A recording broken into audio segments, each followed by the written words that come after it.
All right, guys, so let's get going over here. So today I haven't been live in a minute, so I'm pretty excited for today. I'm gonna try to do this trainings a little bit more often, maybe like every week or two, to help you guys out. So for those of you guys who are new here, my name is Andre, and I've been buying and selling salvage cars for 20 years. Hopefully you already know that if you are in this group.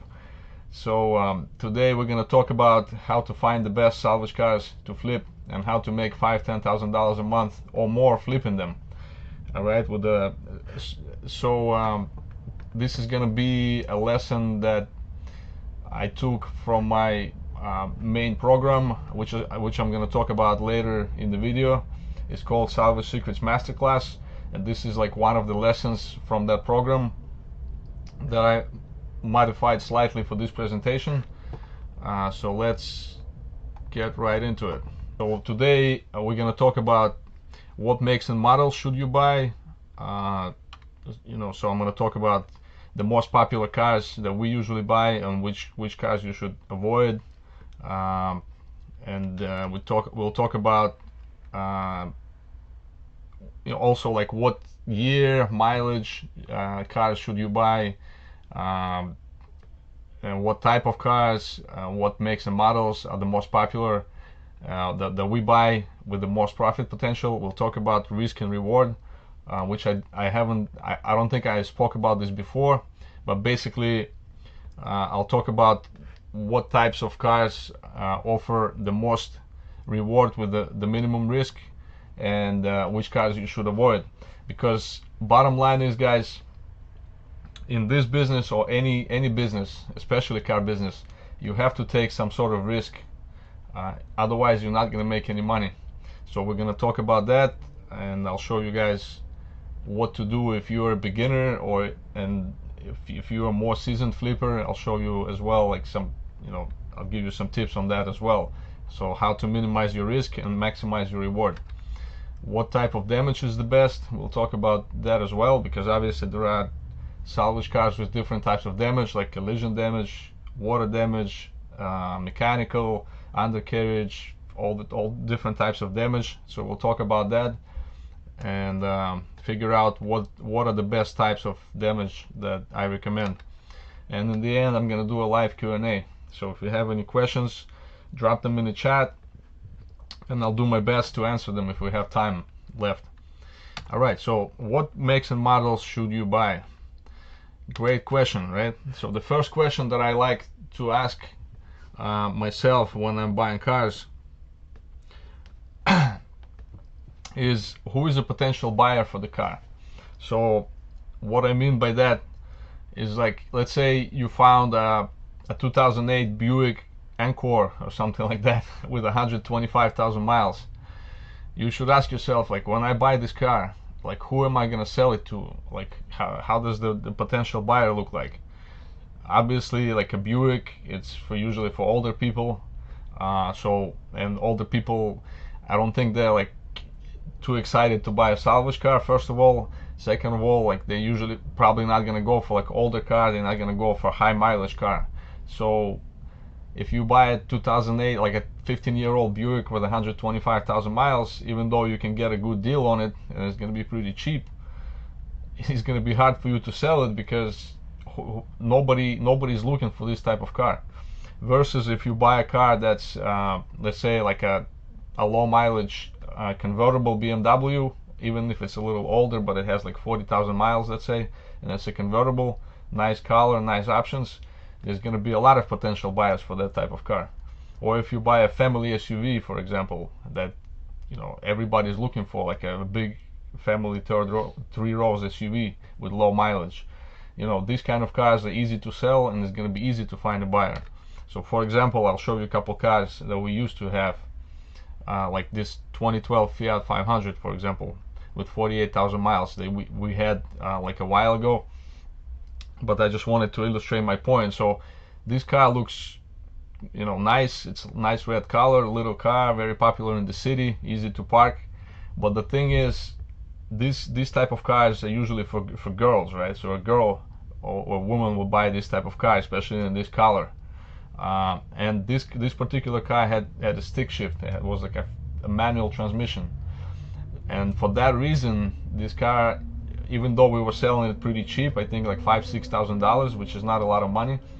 So this car has been sitting for a while, for probably like 3-4 months before we sold it, because it was just the guys that that knew how to drive a stick. They didn't want this color or this car. Like, oh, this car is like too girly. And finally we found a girl from Costa Rica or something that knew how to drive a stick shift, so she bought this car. But this is just to illustrate the point that a car can be nice, low mileage and everything, check all the boxes, but little details matter.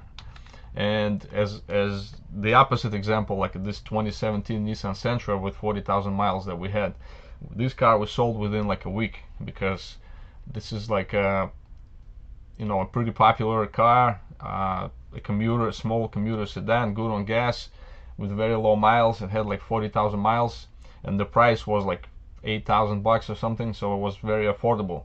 And for this reason, we had a lot of potential buyers for this car, and we sold it quick. So these are all the things to keep in mind when buying these cars. So ask yourself, like, what cars are in demand in your market. For example, like I live in New York, right? In New York City, there's a lot of people like luxury German cars, for example, flashy cars, expensive import cars, and things like that. Because it's a lot of people with money, and they want to look cool, so people buy this type of cars. But if you live like in a rural area, for example, and like somewhere in the woods and things like that, so it might not be a good idea to buy a car like that, because there's not going to be a lot of potential buyers. Maybe in your area people are looking for like a pickup truck or like a SUV or something like that. So you have to study your market and figure out what cars are popular in your area and what people are buying, and focus on those type of cars. All right. Now, as a general rule, from what I noticed, being in this business for a long time, that compact and family SUVs and pickup trucks are easy to sell. So this is like a general rule in this country. Like, people love small SUVs and big SUVs and pickup trucks. So they would prefer these type of cars to like small cars, like small sedans or something like that. So that's what we're focusing on. I buy a lot of like Nissan Rogues, Chevy Equinox, for example, Honda Pilots. Any Japanese car, like especially bigger Japanese cars like Honda Pilots, for example, they sell really well. Honda CR-Vs, if you can get a good deal on it. Any like Mazda CX-5, for example. So anything like a small SUV or big SUV are easy to sell. Pickup trucks as well, very popular. Sometimes it's not easy to get a great deal on them at the auction because a lot of people are looking for this type of cars, but those are easy to sell. Like, as an example, like this is the truck that we used to have. One of the trucks, like a 2019 Ford F-150 with 23,000 miles. It had some body damage, it wasn't bad, so we sold this truck pretty quickly to a guy from Pennsylvania. And we always, when I get a chance, like I always look for pickup trucks, like Ford F-150, Dodge Ram, Silverado, Toyota Tundra, Toyota Tacoma, even though those are like harder to get, because Toyotas in general are more expensive, but these trucks sell really well. Another type of vehicles you have to look at is work vans and rare and common vehicles. They can also be great deals. So what I'm talking about is like commercial vehicles, like vans, construction vans. For example, like this Mercedes Sprinter that we used to have, a 2018 Sprinter. We just sold the Sprinter not too long ago as well. Dodge ProMaster, Ford Transit, those big vans. Those are vehicles that we get as well. Is sometimes you can get a really good deal on those cars, on those vans, and people are usually using them for work, so they're not really as concerned about like rebuild title or salvage history or anything. They just want to get a great deal. So these are the cars that we all basically focus on. So in this particular case, again, this printer we had like a couple of years ago, but this is the numbers breakdown, right? So the market value was around like 41,000 at the time. We paid like 16.5. It has some body damage, as you can see in the picture. It has some front end damage, which wasn't bad at all. So it cost us like $6,000 in repairs, between the parts, labor, a couple airbags were deployed. So, you know, all this stuff costs money. And basically this van cost us like 22.5, which was 55% of the market value, and we sold it for 35, which was 85% of market value. So we made like a $12,500 profit on this one flip. And again, this is just to illustrate. So you see, like we got almost 85% of the retail value, because these printers are popular, people are looking for them, and there are not too many of them out there in good condition with low mileage. And you know, if somebody is looking for this type of vehicle, like for business, for example, what do you think they would pay? Like 35,000 for a rebuilt car, or 41,000 for a clean title car, right? Which is like, why would you pay $6,000 more if you don't really care about the title, because you're gonna use it for work anyway? So why would you want to spend more money? So people are willing to pay more for the commercial vehicles, even with a rebuild or salvage title. So it's great profit potential.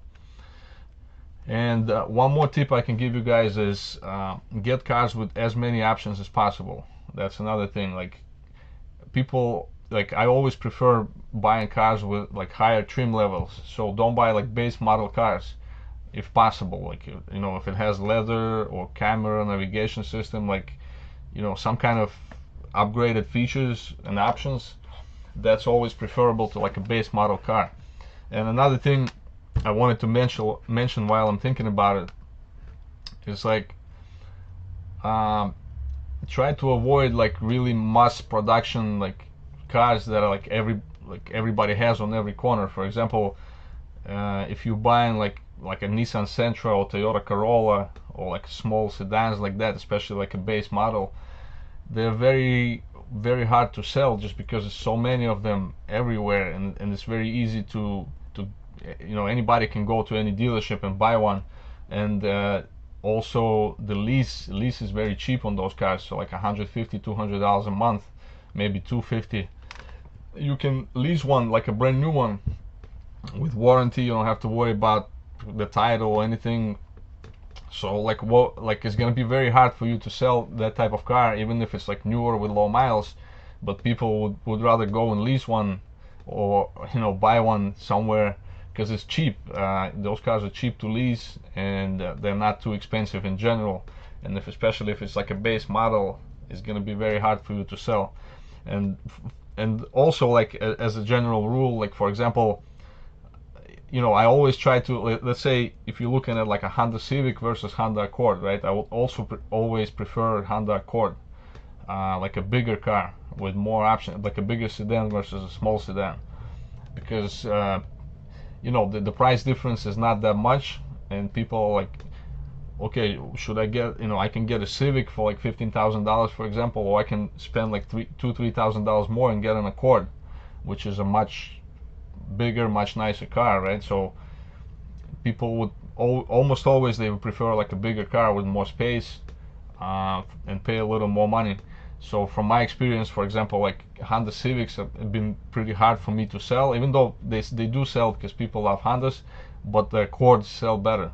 So if there is a chance, or there is an option between, you know, you're trying to pick between the two, I would go with the Accord. Same thing with like a Nissan Altima versus Nissan Sentra. Like Nissan Sentra, they're nice again if you get a good deal with low mileage, especially like higher trim, like a, you know, leather, navigation, camera, something like that. But Altima is always, you know, preferable because it's a bigger car and they're not that much more expensive in the auction. So you know, that's another tip I wanted to give you guys. All right, now let's talk about year, mileage, and budget considerations. So again, like what years, what mileage you should get. So let me, like, this is like a general rule of thumb, guys. Okay, so I usually stick to 3 to 5 year old cars with under 70-80,000 miles. And a lot of car flipping groups that you see online, like, and I'm part of them on Facebook or some other places, you always see these people like posting stuff like, hey, I bought this 2005 Toyota Corolla with 148,000 miles for like $1,000 and I sold it for 2,000. Yeah, I made $1,000, and everybody's like, yeah, great guys, awesome, awesome, you know. So you see all these guys like buying these old clunkers with like a lot of miles on them, cheap, and then making like a few $100, and they're like bragging about it and they're happy, right? So let me tell you right away, guys, this strategy long term is not gonna work, okay? Because I did it, I tried it, it just doesn't work for a few reasons. Reason number one, like, obviously it's great if you found like a Toyota Corolla in good condition, even with higher mileage, for like 500,000 bucks, and you bought it and you didn't do anything, you sold it, you made a quick like a few hundred, $1,000, great. But just remember, guys, this whole business is like a red ocean. There's a lot of people just like you sitting online looking for these deals, right? So when something pops up like on Facebook Marketplace or somewhere, and you think, wow, man, I found this great deal, right? So as hundreds of other people that are looking on Marketplace and they see this exact car. So what's gonna happen is most of the time you're gonna be late, you know, because someone, like, you jump in your car, you try to go and buy this car, somebody else is gonna be there before you, and you're gonna miss out, and you're gonna spend hours and days browsing these cars online, messaging people, and then half of the time you're gonna miss the deal anyway, and another half of the time you're gonna come there and you're gonna find out that the car has a bunch of issues, and you just wasted your time. You wasted 2 hours, you know, of your time.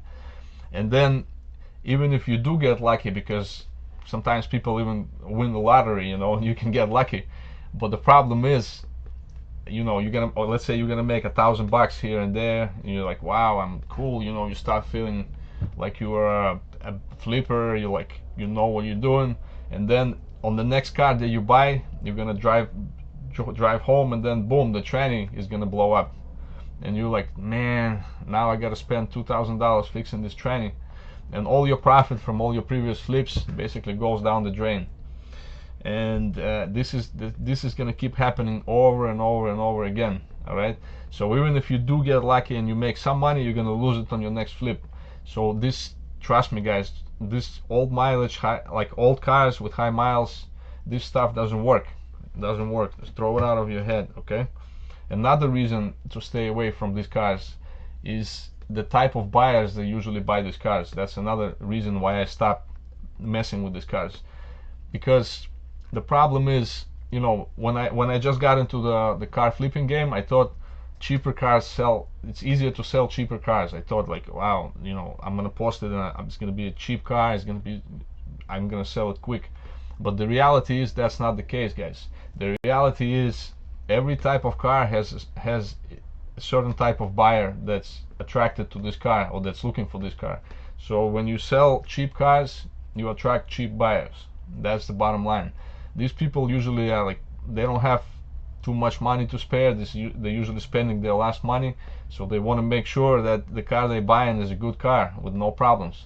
So they come and they usually bring like a mechanic with them, or like two mechanics, and they go through the whole car, check everything. They're gonna look at it, and then, you know, if they find some small problem like a small leak or something, they're gonna complain about it. They're gonna waste your time, and then if they do like the car, they're gonna try to squeeze you on the price. You know, they're gonna be negotiating like crazy, and you're not gonna make any money. And it's just a waste of time, guys. For example, like just recently, you know, the only way I sometimes I have these cars is like as a trade. Somebody trades it in, and I'm like, okay, I gotta sell it, and, you know, just get my money back, or make like a couple $100 or $1,000 here and there. For example, like recently I had a 2011 Nissan Rogue with 128,000 miles on it. Somebody traded it in, and I posted it for $3,500. You can't even buy it at the auction for this kind of money. And guess what? Like, you think I sold it quick? No, it took me a couple weeks, and I got a lot of messages every single day. People like messaging me, lowballing me, offering me like $2,000, $1,500. Some people came, looked at it, and they're like, oh, you know, this, I thought it was in a better condition. Oh, this, it needs some body work, it needs this and that. It's a $3,500 car, guys, and it's like, it was so much headache. You know, I got rid of it finally, and I was so happy. So there's nothing that I hate more than old high mileage cars. All right, so for this reason,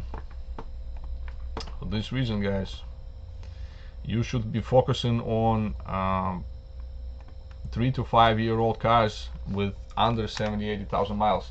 These cars, first of all, they already depreciated, because most cars depreciate the most in the first 3 years, 3 to 5 years. But 3 years are the most, when most cars lose half of their value in 3 years.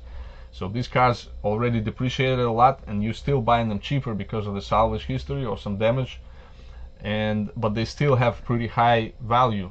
So when you're selling them, you have more margin to play with, and they're easier to sell because they're fairly low mileage. So even like 70,000 miles is like on the higher end. I usually try to focus on like 30, maximum like 30-40,000 mile cars. Those are like the best. There's a lot of potential buyers, and you know, you're gonna make more money. And as a side note, older cars are okay as long as they have low miles. So you might find a car that's like, let's say 7 to 8 years old, or even maybe a little bit older, but it has like really low miles. Maybe like a grandma was driving it to church every weekend or something. So it has like 40-50,000 miles, for example. Those cars are fine, you know, because as long as it's low mileage, there are gonna be people interested.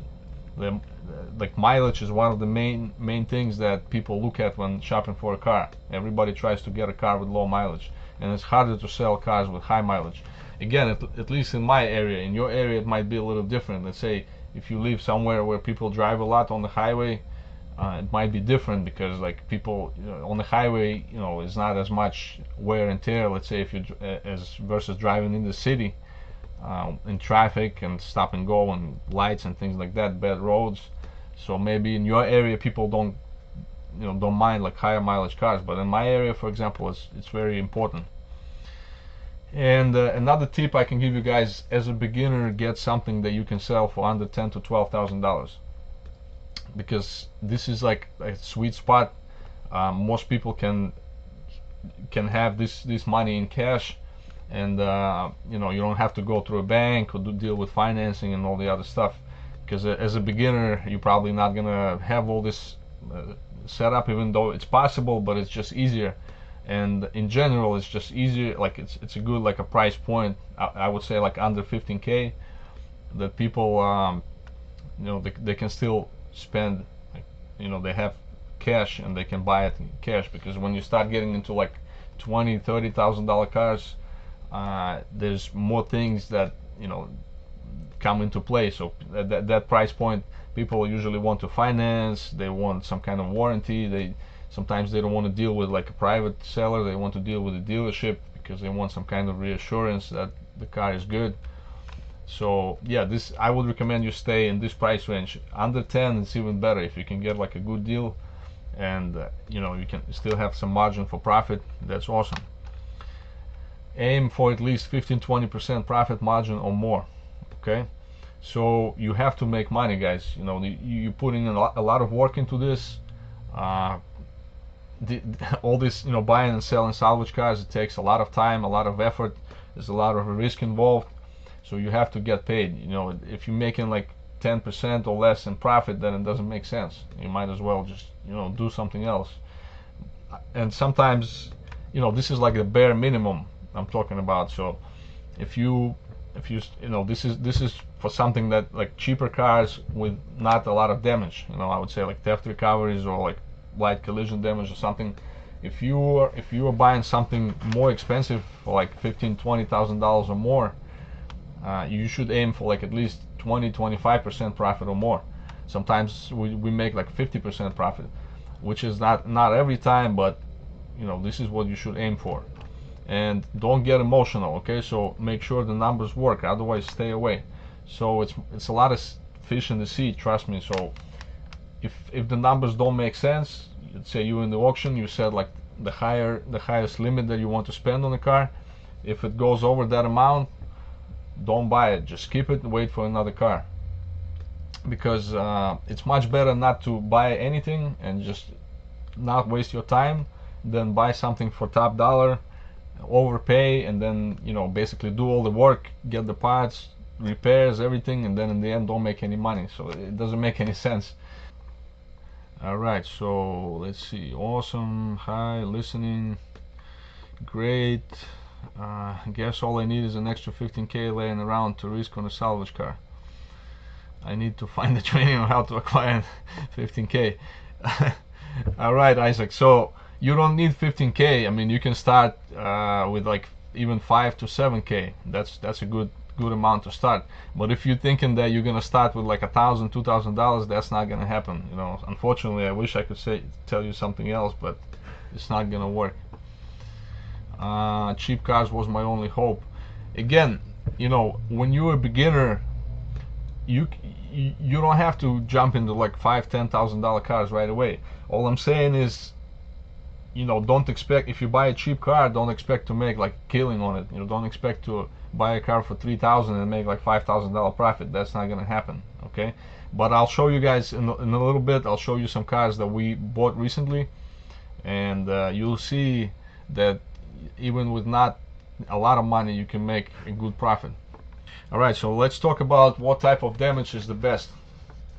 Okay, so again, the main tip I can give you guys, the overall tip, is get a car with as little damage as possible. That's my mantra. After years and years of being in this business and doing like crazy projects, like some projects that come to mind are just crazy. Like we bought some cars that were flooded to the roof with salt water, and I ended up buying another donor car, and we switched all the parts from one car to another.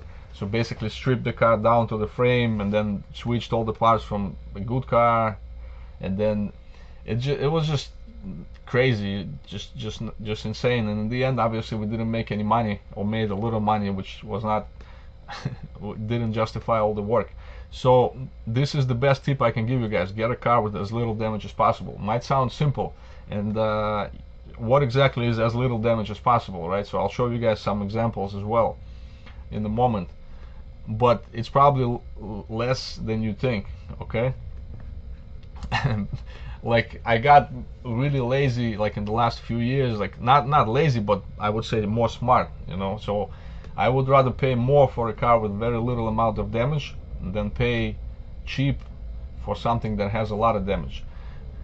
Trust me guys, it's just a lot of work. Getting parts, fixing these cars, everything costs a lot of money, especially nowadays. Cost of parts, labor, everything is through the roof. So also, like a lot of times I see people post in people flipping salvage cars, they post in different groups like, hey, I bought this car, look, I paid like $4,000 and I sold it for 15,000 and I fixed it myself, right? And it cost me like $3,000 to fix it, for example. But what they don't tell you, or they don't take into account, is their labor. So they just tell you, okay, it cost me $3,000 in parts, but they didn't tell you it cost them 20 hours of labor and like a frame machine and paint and all this stuff to fix this car. And if you count all that stuff, then they didn't make any money in the end, if you think about it. And I see this over and over and over again, guys, in these auctions. People are just, sometimes the prices I see that people pay for these cars with this crazy amount of damage is just ridiculous. It doesn't make any sense. There is a difference if, let's say, there is a lot of people that ship these cars overseas. That's a different story, because in those countries the labor is much cheaper than in the United States. So let's say here the labor rate can be like 150 bucks an hour. Over there people make like $5 a day, $10 a day, and they're happy in some of these countries. So of course they can, for them, they have all the time in the world, but they don't have too much money. So for them it's definitely worth it. They'd rather buy a car cheap and then spend like 2-3 weeks fixing this car. And but in America, in the States, when you're trying to flip the cars here, it doesn't work. All right. So before we go further, let me show you a couple cars that what I mean by not a lot of damage. For example, I bought this 2018 Subaru Legacy. That was like a couple of weeks ago. Let me show you the damage here, right? So this is 2018 Subaru, 40,000 miles on it. And this is the damage. You see, it's just a light side damage. So the two doors and the quarter panel had a little dent. So what we did, we bought a new door, the front door. I found the door the same color. It cost me like 500 bucks with no damage. The rear door had no damage, so all this stuff basically we were able to buff it and, you know, wet sand it. All this damage went away. Let me see if I have a better picture. Probably not, but alright. So basically this door was, we left the original door and the only part that we repaired and fixed were the quarter panel. So the whole repair cost me, I would say, probably 1,500 bucks, something like that. So this is what I mean by very little amount of damage. And let me see if I can find how much we paid for this car. And we paid like 5 grand with fees and everything, which was a great deal. So again, $1,500 in repairs, 5 grand for the car, so 6,500. I have it listed right now for 12,000 for sale. The car only has 46,000 miles, and I do have a few people interested. Obviously, it's like a fairly new Subaru with low mileage, so it's great. And you see, I only paid 5 grand for this car. So you see, for 5 grand you can get something like that. So you don't need $10,000-$15,000 to get a decent car. Another example, this 2019 Mazda CX-5 we picked up not too long ago. Looks like a tree fell on it, so you can see the hood is damaged, the front bumper had some damage as well, and that's pretty much it. The only other thing is, you know, from the experience, you see like this thing hanging down, so I'm like, that looks suspicious. So I knew that most likely the sunroof had some damage. And if you see on the 360 view, it's hard to tell the way these people take pictures and videos, so you have to be very, very careful, you know. You have to notice things, and it obviously takes some expertise and experience to do that. So for example, I noticed there is like a damage on the fender here, the front windshield is busted, has to be replaced, and then the sunroof most likely. You see, they didn't do the interior view. Surprise, surprise, right? so you can see, but I knew that the sunroof was probably messed up, and that turned out to be the case.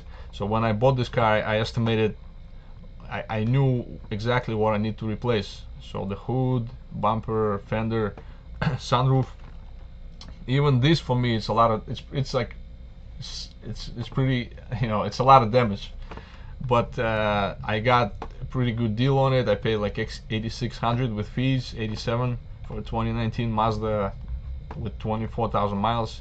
And it's a touring model, so it had leather seats, you know, all the options and everything. This car cost me, I want to say like 1, 2, 3, probably I would say maybe $3,000 to repair, just because this color is also very expensive. Some colors are more expensive than others. So this particular paint is like a three-stage color. Red paint is very, very expensive, so it cost me more money to fix, to paint it than the normal car.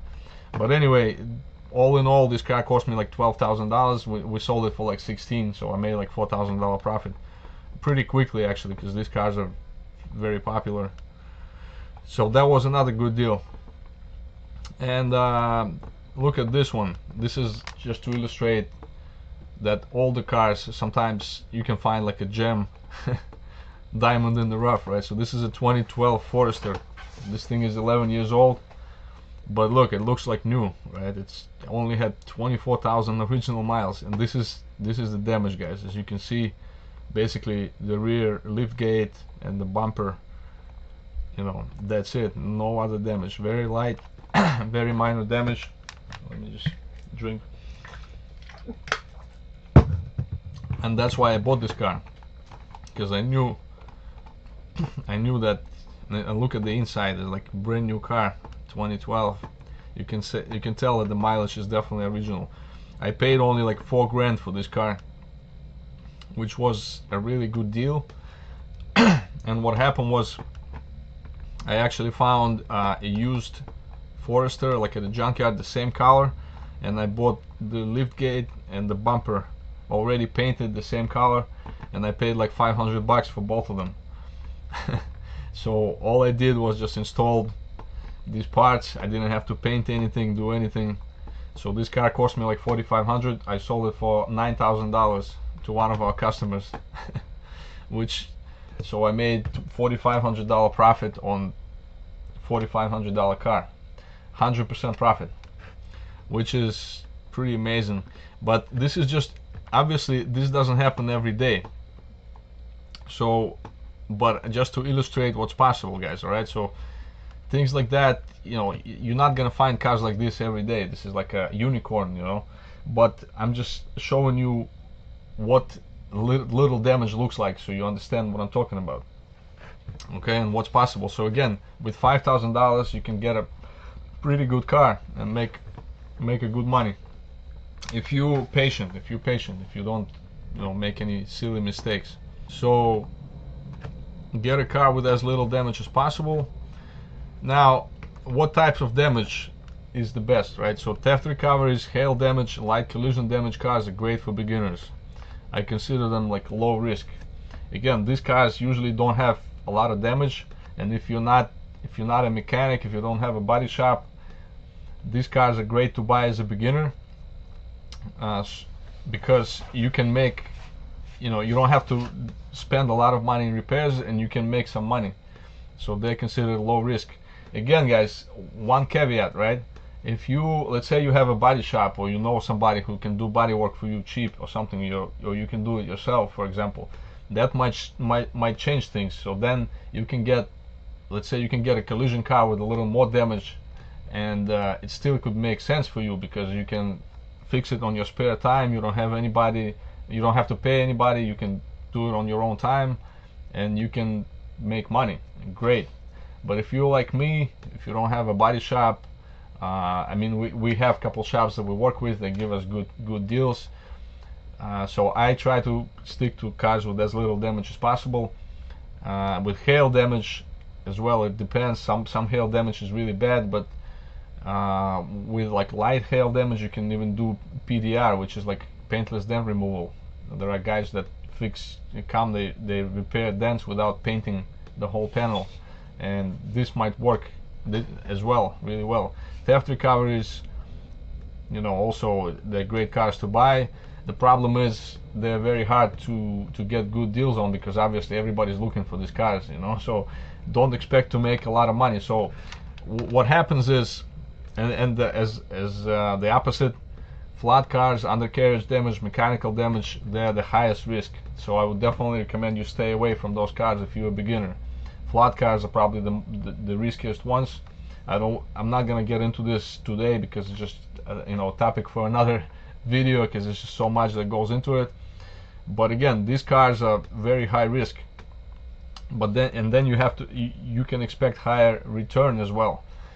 What I'm trying to say is, you know, if you are buying a car with low risk, like light collision damage or hail damage, theft recovery, vandalism, something like that, you should expect less returns.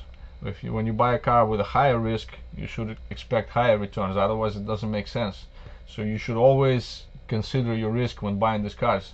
And there's gonna be risk no matter what. You know, like I said before, there is no way around risk in this business. You have to take risk, but you should try to calculate your risk and to basically to minimize your risk. What's risky for other people with experience becomes less risky for you. For example, like for me, right, I rarely buy cars that are run and drive.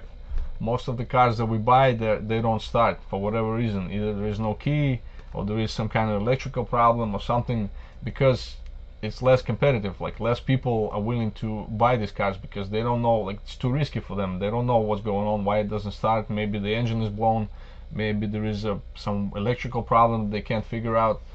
For us, like we have a couple really good mechanics, and I have a guy that's really good with electrical stuff. He can pretty much figure out anything. So for me, these cars are the best because I don't have to do any body work, I don't have to do anything, and I know I can fix it, and I usually can get a really good deal on it. So, you know, obviously I can, for some, what's high risk for somebody else, for me it's low risk. And the other way, like for example, flat cars or undercarriage damage, especially sight unseen, they're very risky because you don't know like what's going on. It's like flat cars, obviously, you know, you don't know how high it was flooded, whether it was salt water, fresh water, if the engine is good, if any electrical components are damaged, you don't know any of that stuff. Same thing with undercarriage damage, right? So you don't know exactly what's hit. For example, you know, if the engine has damage, right, you don't know, and the engine can be expensive. Some cars, you know, the engine is like $3,000 to $5,000 plus labor, so that's very risky. For that reason, you know, if you do buy these cars, you make sure that you know what you're getting into. And speaking about like inspections, right? So the best way to minimize risk in this, in any situation, is to actually inspect these cars in person. That's like the best way to do it. Unfortunately, many auctions make it more harder and harder nowadays to do it. A lot of auctions don't even allow previews anymore. For example, my local branch, the preview is like a few hours before the auction, and they only let you go in 1 yard out of the 4, and almost no cars are there. So it's like it's a waste of time basically. And to preview these cars, you have to go there and then tell them which cars you want to look at, and they have a guy walk with you and look for these cars. It's just such a headache, you know. So they don't want you to be there. They don't want you to look. But with cars like flat cars or undercarriage, this is the only way to minimize your risk, is to actually to go there and look and see exactly what's damaged. Or you can hire an inspector. That's another option, which they do offer. But the downside is you have to pay for that inspection. Like at IAA, I think it's like $125 for an inspection, and you don't know if you're gonna end up buying the car or not. So you might spend money for the inspection, and then somebody's gonna pay more than you in the auction, and you're not gonna buy it.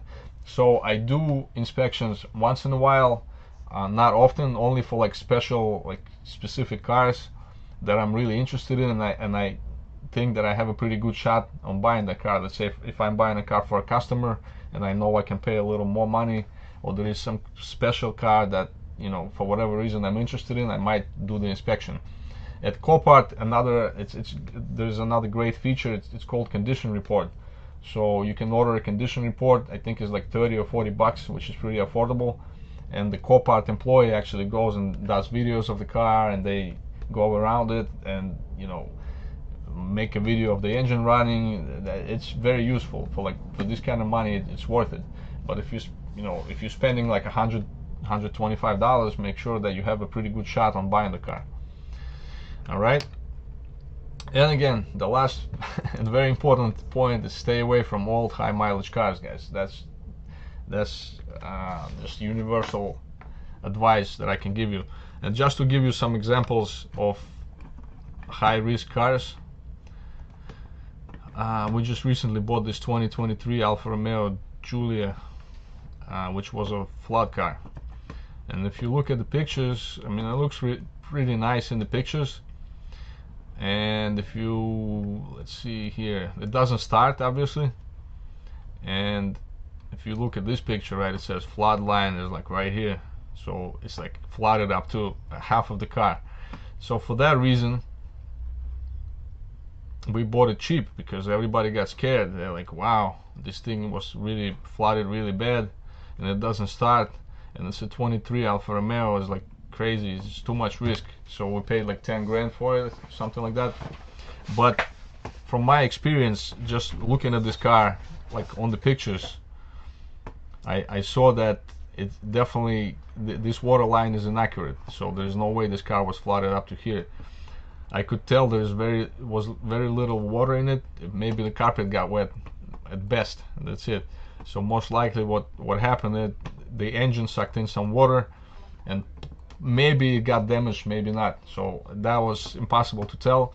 For this reason, you know, I was taking a risk, obviously, right? So for this reason, I paid cheap, like, you know, what I consider cheap for this car, like $10,000. And what ended up happening basically is, like I said, exactly what I thought. That's exactly what happened. So it sucked in some water. We were able to drain the water from the intake. The engine was fine. The car started right up. There was no water inside, and I already have it listed for like $24,000. So I paid 10.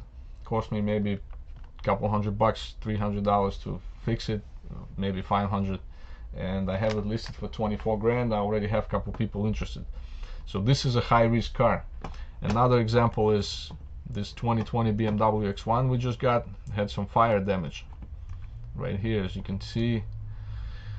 And again, that's another type of damage I strongly advise you to stay away from as a beginner. And it says engine burn. So obviously a lot of people got scared. It doesn't start, it looks scary, and it could be scary. It's a risky car. So we paid like 9,000, I believe, for this car, but we're actually working on it right now, and looks like it's going to be a very easy repair. What happened was the battery went on fire and some couple wires got burned, but nothing crazy. No harnesses got damaged. Definitely the engine is good. It's going to cost me probably like $300-400 to fix it. But again, this was risky, and I knew I was taking the risk. And if things didn't work out the way I planned, then I was going to get rid of it and get my money back. All right, but this is just an example of risk versus reward. Okay, the more risk you take, guys, the more reward you should expect. Obviously, we covered a lot of things today, right? There's a lot more that goes into it, and a lot of it comes from the experience. I've been doing this for 20 years. Obviously, for me, it's easier than for you looking at these cars, trying to find a deal and things like that. Let me ask you guys a question. If you had a choice whether to do all this on your own, right? So you go, like, you after going through all this information, I'm sure it was very helpful for you. Obviously, you can go and look for cars and find some good deals, try to buy them, and apply this knowledge and get results yourself. Or another option is to work with somebody who's been doing this for 20 years, right? And which option would you prefer? 1 or 2? Type in the chat. 1 is to do it on your own. 2 is to get help, somebody who's been doing this for 20 years that can look at the cars that you find, tell you if it's a good deal or not, give you my advice and things like that. What would you prefer? What do you think is easier to do? All right, so if the answer is 2, I have great news for you. Okay, as I mentioned in the beginning, like this lesson that we went through so far, it's from my coaching program. It's called Salvage Secrets Masterclass. It's just one of the lessons in the program, and this program is basically designed to help you to find, buy, repair, and sell your first salvage car in 30 days or less. Your first or your next salvage car, because it's for both brand new people and people who are more experienced, more seasoned. And this is just one of the lessons from that program. So yeah, if you guys are interested in taking your game to the next level, to actually giving it a shot and to maximize your chances of success, I have great news. I opened up a few more spots in my coaching program, and you guys can be a part of it. All right, so if that's something you're interested in, you can go to www.salvageflip.com. This is the website you can use. There's going to be a short application that you have to fill out, because this program is not for everyone. This is only for people who are serious about this, who are looking to turn it into, first maybe into a side hustle, and then potentially turn it into a full-blown business, and turn it into real like business, and not just for somebody who's curious about salvage cars, or maybe they just they're not sure if that's something they want to do. This is for people who are really want to give it a shot. They're ready to go, serious, and this is for these people. So if you're one of those people, go to this website. It's www.salvageflip.com. Fill out the application. It's gonna ask you a few questions, like what are you trying to do, like what is your experience with salvage cars, how much you're looking to make, and things like that. So once you fill out the application, you'll be able to book a spot on my calendar, and either me or one of my people will call you and go over your situation, and we'll see if we're a good fit to work together. If you're a good fit for the program, then we'll we'll talk about it and show you how we can help and explain how the program works. Okay, so again, this is not for everybody. This is only for people who are looking to save years years of time and tens, potentially thousands, tens of thousands of dollars in mistakes that I made in 20 years buying and selling these cars. So if you guys are interested, check it out, and I'll be happy to work with you. Thank you guys for being a part of this community. I appreciate you guys, and I will see you on the next live. Take care, everybody. Have a great evening. And again, salvageflip.com. If you're interested in working with me personally, go to salvageflip.com, fill out the application, and we'll see if we're a good fit to work together. Alright guys, take care, and I'll see you guys soon. Bye everybody.